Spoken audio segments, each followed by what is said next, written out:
We roll? It's live? Alright, listen, one of my friends on Facebook, Taz, from London, England, she says that she wants to write a book, publish it herself, and then make it as successful as possible. So she asked me, do I have any tips? Taz, this is for you. I've got a few tips. If you like what you see here today, go ahead and subscribe to this channel, and leave some comments for me. I'd appreciate that. Now, when you say that you want to write a book and publish it yourself, you have to understand that that's not an easy road. You're talking about not only becoming a student of the craft of writing, you're also talking about becoming a student of the business of writing. And you want to master both of those disciplines: craft of writing, business of writing.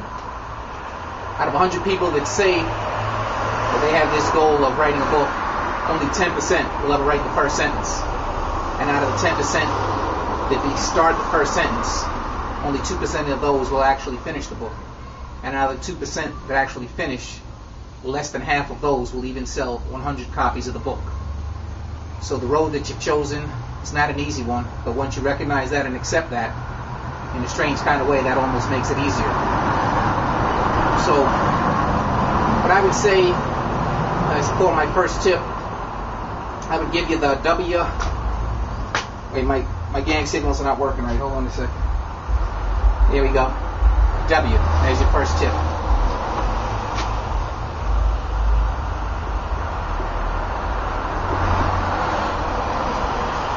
You have to be very clear on your reason why. Why do you want to write a book? Why do you want to publish it? Some people might say that, well, I want to write a book so I can have some extra income. I don't think that that is a compelling enough reason. You have to be clearer than that with yourself.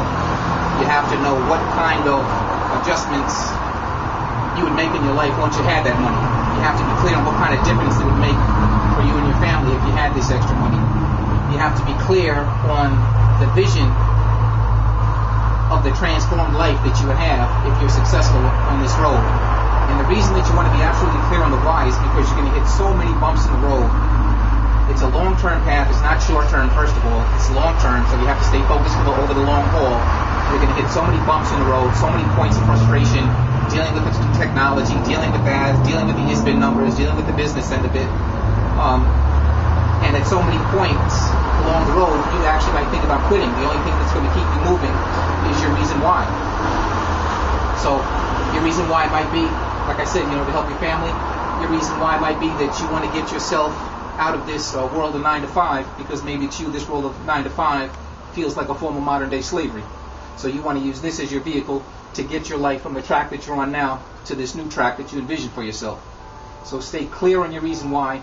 That is going to help you so much. Your second tip, got to hit you with another W.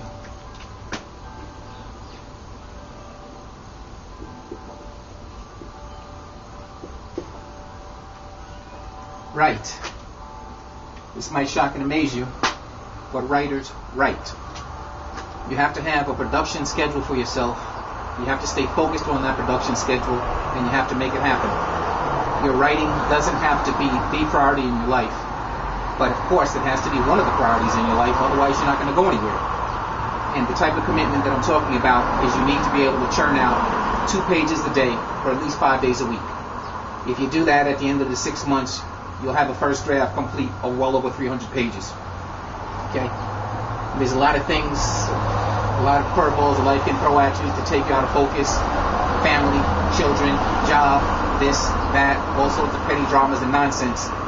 So you have to be a pig and just claim this space and make sure you stick to that schedule.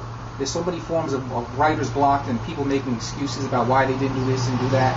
Listen, in writing, you can have excuses, or you can have your page count grow on a daily, weekly, monthly basis. It's just that simple.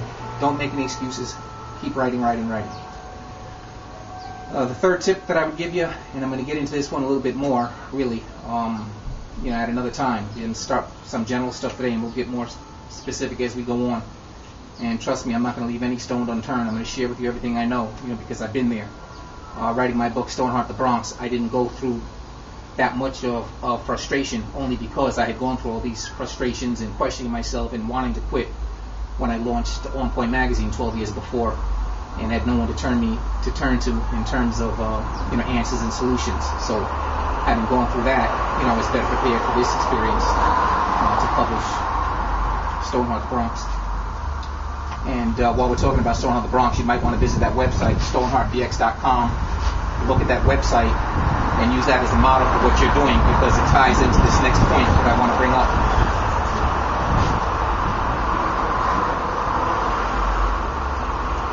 Okay, value.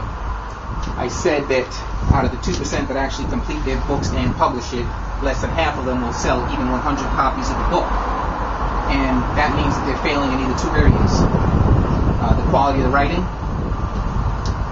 or their marketing platform. They didn't market and promote it as much as they should have.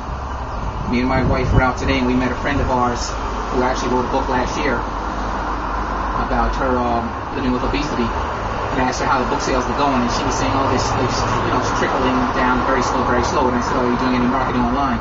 And she says, yeah, she has a website and she has a YouTube channel. And I'm like, wow, you gotta be kidding me. Told me, of course your book is like it's not going to go anywhere. So we're going to talk about this online marketing especially. That's very important in today's marketplace. Let's master that, and I'll show you how to do that as well. So, creating value. You have to create a perception of value in your reader's mind, creating a perception of value in your customer's mind, and then you actually have to deliver value. No, actually, let's make that you have to over-deliver when it comes to value. So that's what I'm telling you. Go to my website, see what I've done there. You can download the first chapter of my book on audio for free. Plus, you can download an article that I wrote on Roy Jones, who was the light heavyweight champion of the world at the time that I interviewed him. So I'm giving these things to people for free in exchange for them opting in with their email address, so I can stay in touch with them and continue to feed them valuable content. So already, that's value there. They're getting these two things, which are worth money. They're getting it for free. That's one way they're creating value. Then when the book actually launches and they go to the sales page, you'll see some other ways that I've created value. And I want everybody to model this, because I'm very clear when I started this. I said, listen, my success in this venture is going to be based on how many people that I can take with me on this journey. And that's why I'm going to be an open book, and I'm going to share everything that I know. So let's mastermind together and help uplift one another. On Facebook, a month or so ago, somebody posted that we should all go out and buy Elin Harris's book because he died, and before he died, his dream was always to become a best-selling author on the New York Times. I totally disagree with that. I think that we should support, uplift the writers that are still alive, make their dreams come true while they're still alive, so that they're around to enjoy it. So anyway, that's my tips for today. Why, write, and create value. Talk to you soon.